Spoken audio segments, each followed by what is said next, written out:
મારું નામ ડૉક્ટર યોગેશ વાઘેલા છે.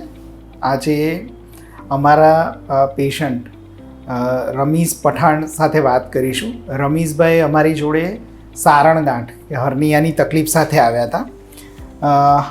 એમનું ખૂબ જ સારી રીતે લેપ્રોસ્કોપીથી હર્નિયાનું ઓપરેશન થઈ ગયું અને અત્યારે હવે એમને ડિસ્ચાર્જ કરીએ છીએ. આપણે રમીઝભાઈ જોડે જ જાણીશું કે રમીઝભાઈ કેવી પરિસ્થિતિમાં તમે આવ્યા હતા, સર્જરી પહેલાં, સર્જરી દરમિયાન, સર્જરી પછી તમારો અનુભવ કેવો રહ્યો?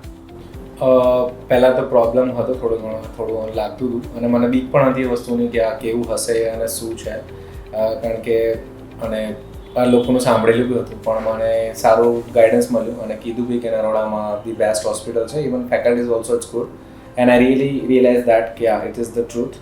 અને 2-3 ડૉક્ટરોએ મને આ વસ્તુ રિકમેન્ડ બી કરી હતી કે હોસ્પિટલ પણ સારું છે અને જે અત્યારે જે લેટેસ્ટ ટેકનોલોજીના ઇક્વિપમેન્ટ છે ને એ અત્યારે ફિનિશ જોડે છે અને નરોડાથી ઓલમોસ્ટ આ એરિયામાં આનાથી બીજું કોઈ હોસ્પિટલ સારું નથી અને એ વસ્તુ મેં ફીલ પણ કરી છે. બધો support staff, nursing, doctors they are regular follow up that and બહુ સારું ટ્રીટમેન્ટ મળ્યું અને બહુ સારી કેર મળી અને લાગ્યું જ નથી કે હોસ્પિટલ છે, કાઇન્ડ ઓફ ઘર જેવી જ ફિલિંગ રહી અને એક જ દિવસમાં મારી પ્રોપર રિકવરી આવી ગયું છે અને લાઈક હું મને એવું નથી લાગી રહ્યું કે ઓપરેશન થયું પણ છે, પણ બહુ સારું રહ્યું છે. Overall experience is good.